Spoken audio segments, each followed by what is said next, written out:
Hello, my name's Ivor Bailey. I want to talk to you today about your brain, how you can use your brain to actually achieve anything that you want to do, because we can learn so many things. And as we go through this, I think you will see that actually what really holds us back is ourselves. So I've got a little PowerPoint presentation I'd like to show you now, and then we can have a look at it. Thank you.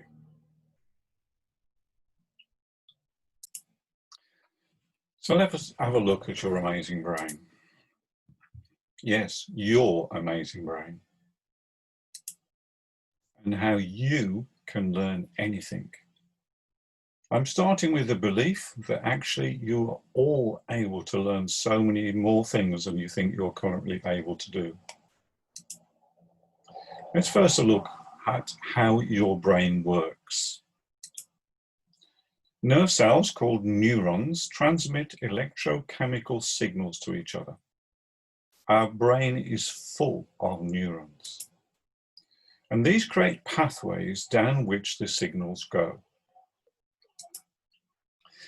So here's a little schematic here. Let's have a look at these green spots here.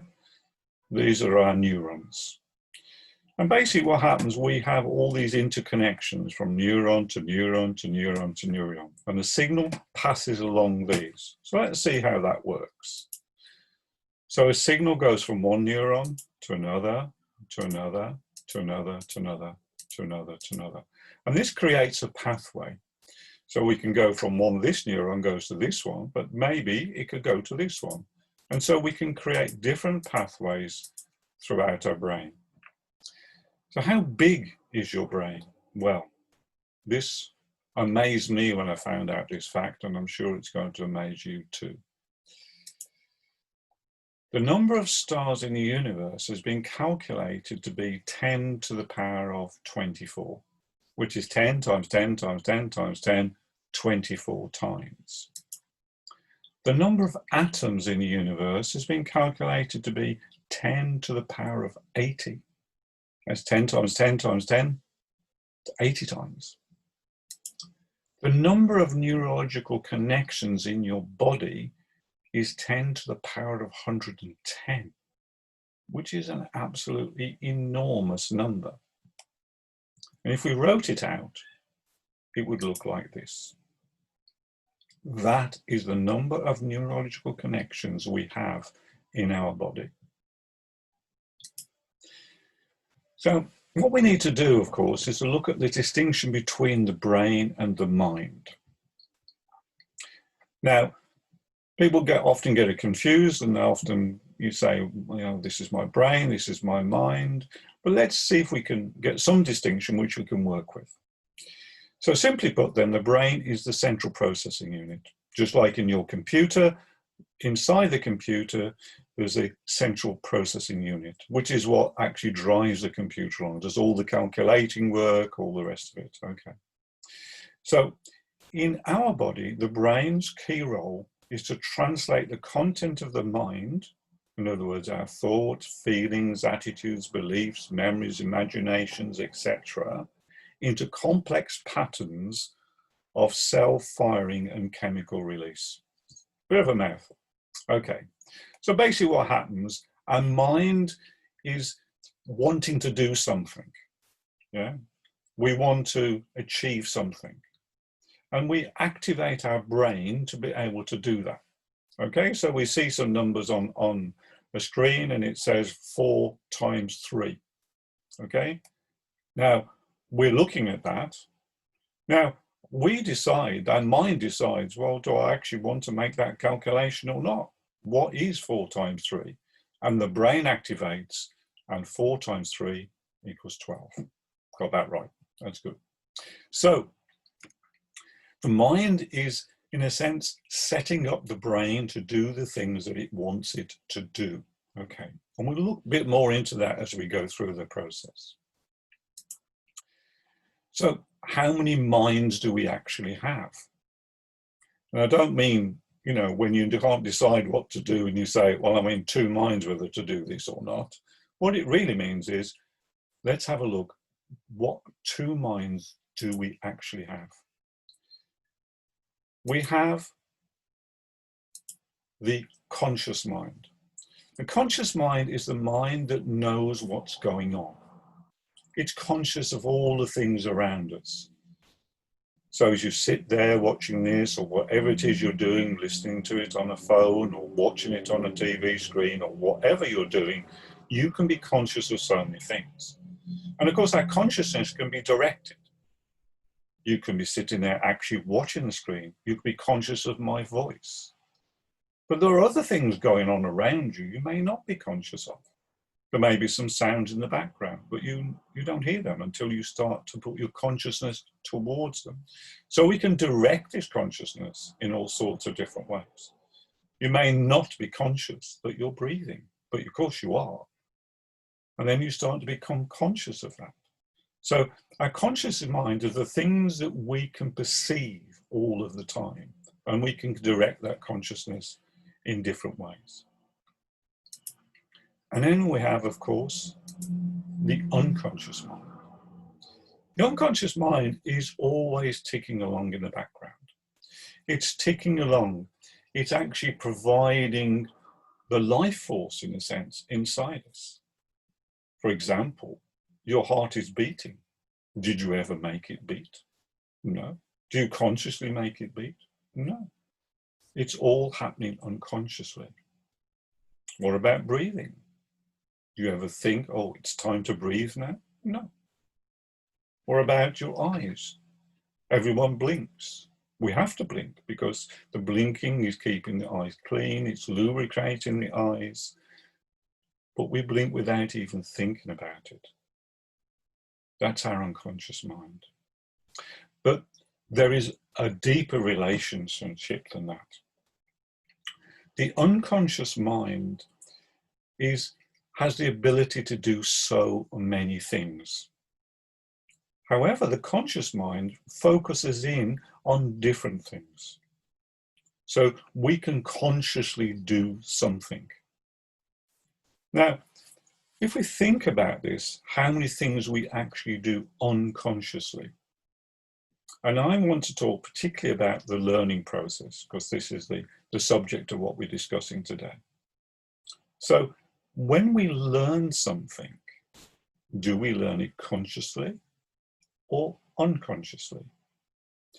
Now, I always used to think, particularly when you're learning to do anything new, you have to do it really consciously. You have to really focus on something, don't you? Well, when you've really learned something, it actually becomes quite unconscious, doesn't it? In other words, we just do things without thinking, without conscious thinking. When you get up in the morning, go to the bathroom to brush your teeth, do you consciously do that? Or do you do it unconsciously? We've learned to brush our teeth. I know with my children, as they were growing up, I had to teach them how to brush their teeth. You don't need to teach them anymore. Might have to say to them occasionally, I think you need to brush your teeth better. But the actual action of brushing their teeth does have to be taught, because it's become an unconscious learning. So let's look now how we actually learn anything. Because actually, when we've really learned at something, it is actually unconscious. Let's have a look at this. Let's say, for example, we're learning French. So what is the French word for Friday? Let's look at that. Some of you may know that. Maybe all of you know. So what's the French for Friday? So you learn. You go into a French lesson and you learn what is the French for Friday. So what happens then? All these neurological pathways get lit up to actually learn what the word is for Friday. Samedi. Actually, that's not correct, is it? That's actually the French for Saturday. So when you're learning, often you don't get it right first time. You're learning, remember. Okay. So that neurological pathway, when somebody says, what's the French for Friday? And that neurological pathway says Samedi, no, that's not right. You need to follow another neurological pathway. How about this one? That's going to go somewhere. Where's that going? Ah, vendredi. Now that is French for Friday. Now, how are we going to learn that word? Well, we'll learn that word by following this pathway over and over and over again until we've learned that word, vendredi. Now, the way I like to look at the brain, it's like, can you imagine like a big grassy field, long grass in the field, okay? What will happen is you'll walk across that field and you'll create a bit of a pathway, won't you? You know, just because you've gone along that field and you've walked through the grass, and there'll be a kind of pathway there. Now, if you don't go down that pathway again, eventually that grass will just grow again and the pathway will be covered up. However, if you were to go down that pathway over and over and over again, eventually you would create a great pathway down there, wouldn't you? You'll be able to walk along that path.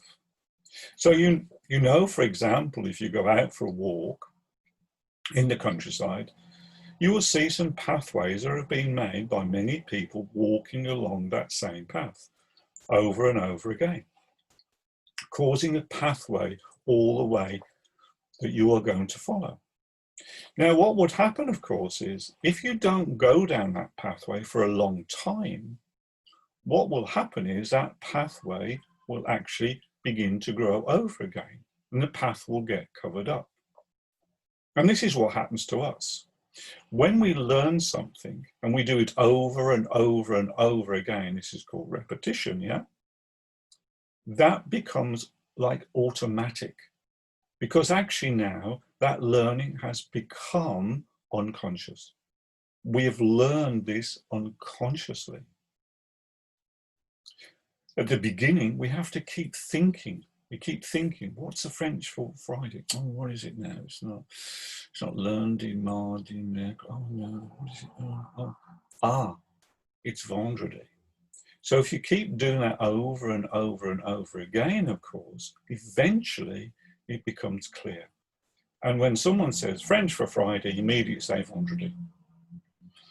You probably remember when you were learning your times table at school. What did you do? You repeated it over and over and over again. 2 times 2 is 4. 2 times 3 is 6. 2 times 4 is 8. 2 times 5 is 10. We don't even think about it. It's become automatic, but it actually has become unconscious. Now, here's the thing.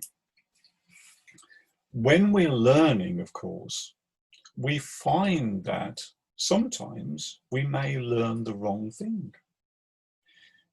In other words, we make a mistake. And what happens is, if we don't actually correct that mistake, we end up always thinking that is the right answer.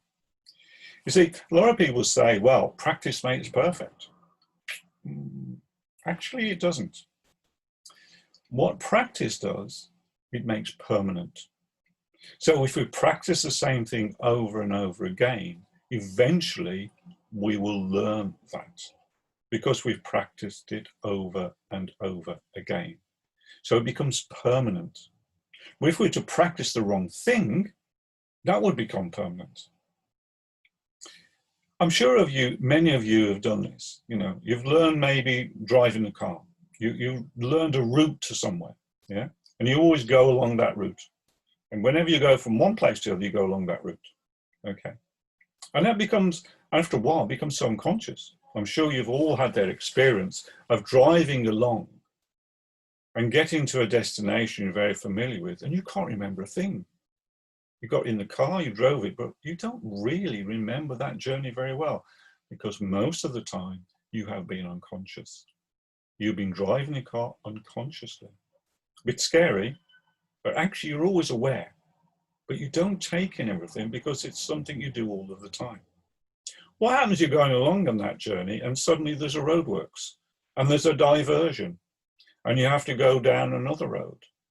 Suddenly You're having to go a completely different route to get to that particular place, to your destination. And that can be quite difficult sometimes.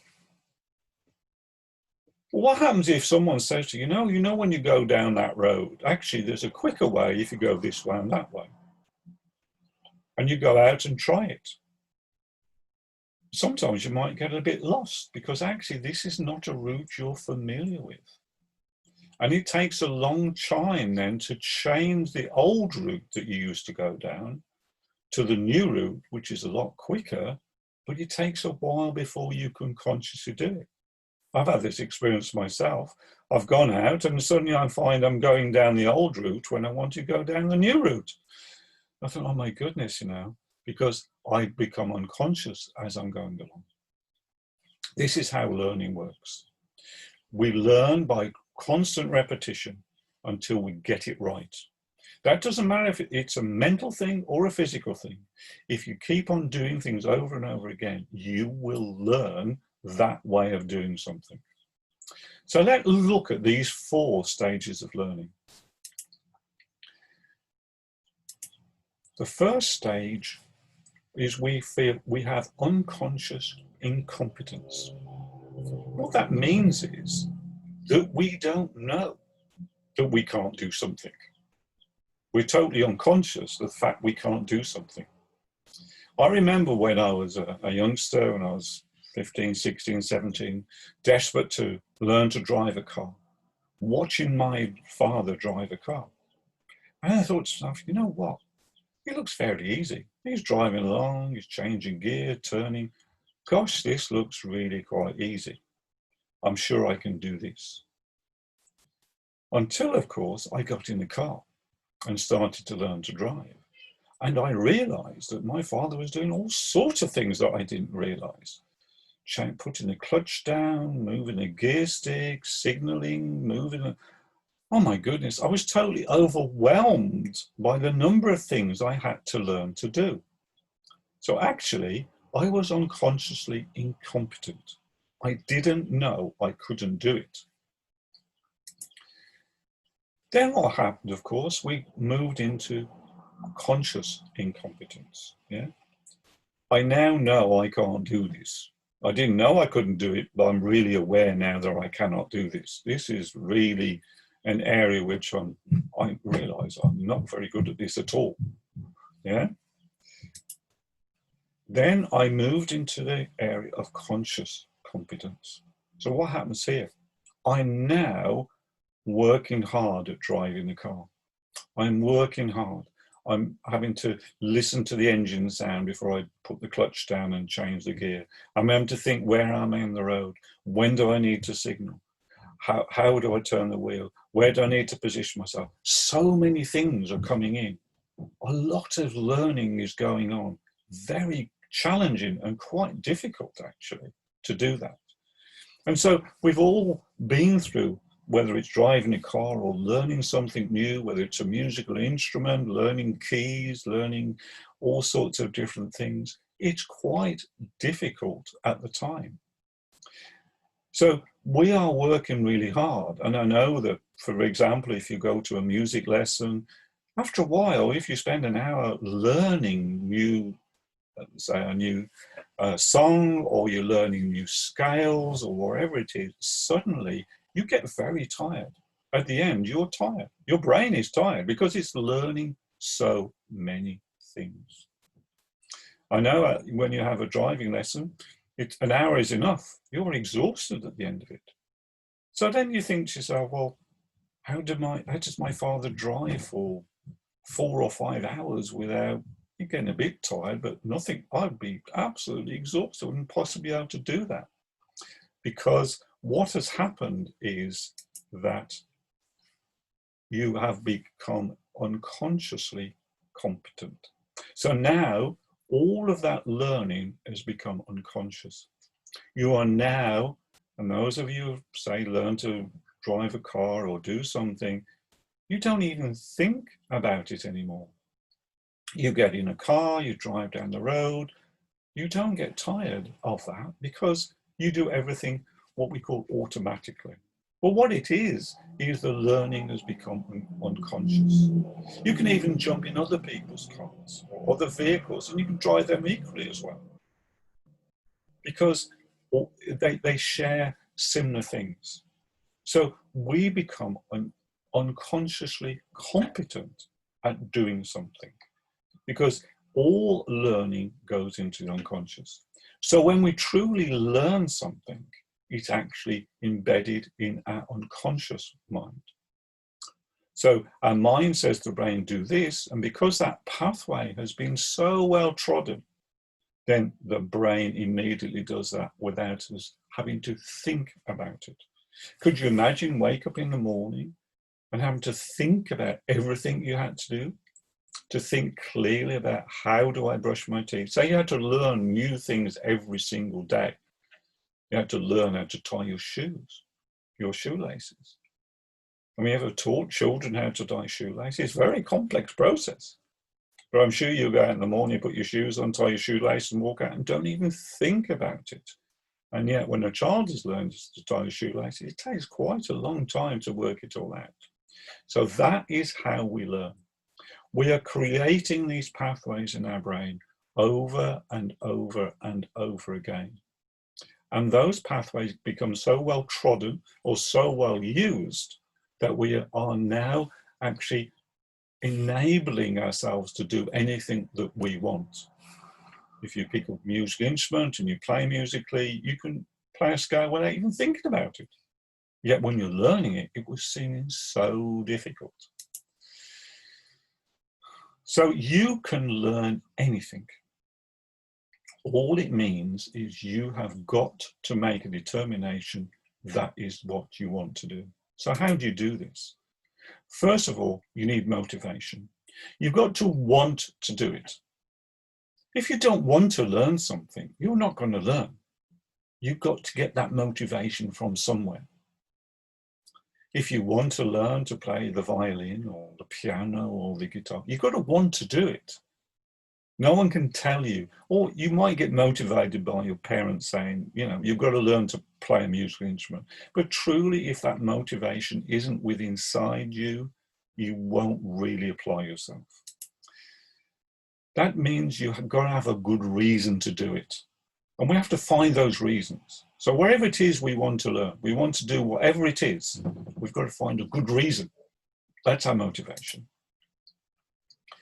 The next is, and a really important switch, is belief. We have to believe that we can do it. We have to believe that we are able to do this thing. Without that belief, you will not achieve your result. I remember when I was at school, because I'm quite tall, I used to be quite a good high jumper. And I used to, high jump for the school and the local district. And I remember you put the bar up and you look at the bar and you think, I've got to jump over that bar. Now, when the bar is at a height I know that I've done before, I haven't got a problem. I know I can jump over that because I've jumped over that before. But eventually I will reach a limit where the bar is now higher than I've ever jumped before. So my personal best, I've got to jump over this, but I haven't jumped this before. How am I going to do that? I need belief. I need self-belief. I need to believe that I can do it.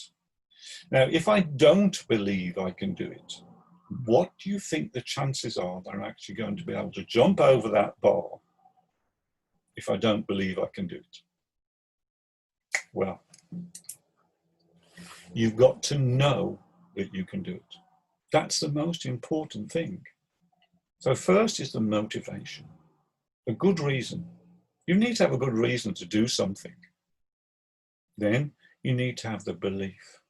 You've got to have the belief, the knowing you can do it. There's somewhere inside you saying, you know what, I know I can do that. I know I can. Because that is the switch which is so incredibly important, that you can actually do that. Then what do you have to do? Well, you have to take action. So I know I want to do this. That's my motivation. I believe I can. Now I have to take action. So what do? I need to get the skills and do it until you get good at it. So if I want to be a high jumper, I'm going to have to learn how to high jump. There are certain skills. It's not just going to come naturally. There might be a certain jumping style that I'll need to do. I need to run a certain way or at a certain angle or whatever it is. I need to get those skills. Maybe I have to build up some muscle groups to make me better at it. But what I need to do is keep on doing it over and over and over again until I get good at it. So you can see now how we get this interaction between the mind and the brain. So inside my emotions, my motivation, it's an emotional feeling, isn't it? When someone's really motivated, they've really got strong emotion. I want to do this. I want to create this, or whatever it is you want to do. And then this self-belief. I know I can do this. I know I can do it. And the great thing is, the more you do things, the more belief you get that you can keep on doing things. I know when I look at my wife can speak several languages. And I think, how do you do that? Well, she learned, obviously, her native language. Then she had to learn another language at school. And then what she did, of course, was she realized she could do it until she got all the languages that she wanted to learn. And now she can dip into lots of different languages and learn bits and pieces of them because she enjoyed doing it. And she has a belief that she can do it, but she's motivated to want to do it. So here's the thing. Henry Ford once said, whether you think you can or you think you can't, then you're going to be absolutely right. And I think that's an important lesson for us all, isn't it? You see, we can actually do anything. We can learn anything we want to learn, if we want to. There's our motivation. Then our belief, yes, I can do that. And then, of course, to take the appropriate action, get the skills you need, find out if the things I've got to learn first before I can do this. But we're all capable of doing that, all of us. So what I want to say to you today is, think about what it is you want to do. Find the motivation to do it. Believe that you can do it. And go out and take action. Because action is going to get you there. Thank you for listening. I hope you've enjoyed it. I hope you've got some food for thought. And you are going to really take some action now to achieve the results that you want in your life.